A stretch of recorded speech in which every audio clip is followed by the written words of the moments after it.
ಮಾನವ ಚಂದ್ರನ ಮೇಲೆ ಕಾಲಿಟ್ಟು ಅರ್ಧ ಶತಮಾನವೇ ಕಳೆದಿದೆ. ಮಂಗಳ ಗ್ರಹದಲ್ಲಿ ವಾಸಿಸುವ ಬಗ್ಗೆ ಸಂಶೋಧನೆಗಳು ನಡೀತಾ ಇದೆ. ಜಗತ್ತು ಇಷ್ಟೊಂದು ವೇಗವಾಗಿ ಮುನ್ನುಗ್ತಿರುವ ಈ ಆಧುನಿಕ ಯುಗದಲ್ಲೂ ಹೋಳಿ ಹಬ್ಬದಂದು ಸಂಭವಿಸುವ ಒಂದು ಸಹಜ ಖಗೋಳ ವಿದ್ಯಮಾನವನ್ನ ಅಶುಭ ಎಂದು ಬಿಂಬಿಸುತ್ತಿರುವುದು ನಮ್ಮ ಕಾಲದ ಅತಿದೊಡ್ಡ ವ್ಯಂಗ್ಯ ಮತ್ತು ನಾಚಿಕೆಗೇಡಿನ ಸಂಗತಿ.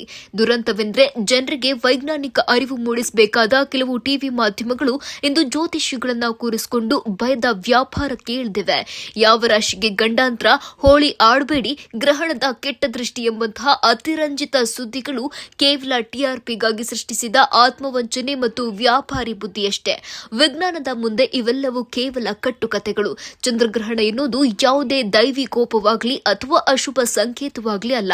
ಭೂಮಿ, ಸೂರ್ಯ ಮತ್ತು ಚಂದ್ರ ಒಂದೇ ಸರಳ ರೇಖೆಯಲ್ಲಿ ಬಂದಾಗ ಭೂಮಿಯ ನೆರಳು ಚಂದ್ರನ ಮೇಲೆ ಬೀಳೋದೇ ಗ್ರಹಣ.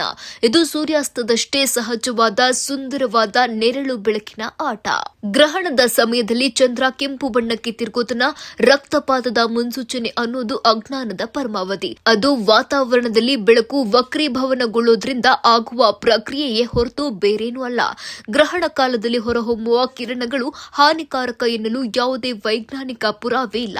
ಬರಿಗಣ್ಣಿನಿಂದ ಚಂದ್ರಗ್ರಹಣ ನೋಡುವುದು ಸಂಪೂರ್ಣ ಸುರಕ್ಷಿತ. ಮಾನವ ಚಂದ್ರನ ಮೇಲೆ ನೆಲೆ ಸ್ಥಾಪಿಸಲು ಹೊರಟಿರುವಾಗ ಅದೇ ಚಂದ್ರನ ನೆರಳನ್ನ ನೋಡಿ ಭಯ ಪಡುವುದು ತರ್ಕಹೀನ ನಡೆ.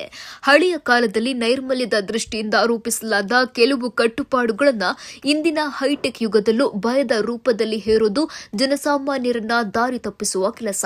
ಭಾರತದ ಬಹುತೇಕ ಭಾಗಗಳಲ್ಲಿ ಗ್ರಹಣ ಗೋಚರಿಸದಿದ್ರೂ ಅದರ ಹೆಸರಿನಲ್ಲಿ ಆತಂಕ ಸೃಷ್ಟಿಸುವುದು ಕೇವಲ ಮೂಢನಂಬಿಕೆಯ ಪರಮಾವಧಿ. ಹೋಳಿ ಅನ್ನೋದು ಬಣ್ಣಗಳ ಹಬ್ಬ, ಸಂಭ್ರಮದ ಹಬ್ಬ. ಗ್ರಹಣದ ಹೆಸರಿನಲ್ಲಿ ಮನೆಯೊಳಗೆ ಅವಿತು ಕುಳಿತುಕೊಳ್ಳುವ ಬದಲು ಆಕಾಶದಲ್ಲಿ ನಡೆಯುವ ಈ ಅದ್ಭುತವನ್ನ ವಿಜ್ಞಾನದ ಕಿಟಕಿಯಿಂದ ನೋಡಿ ಆನಂದಿಸುವುದು ಜಾಣತನ.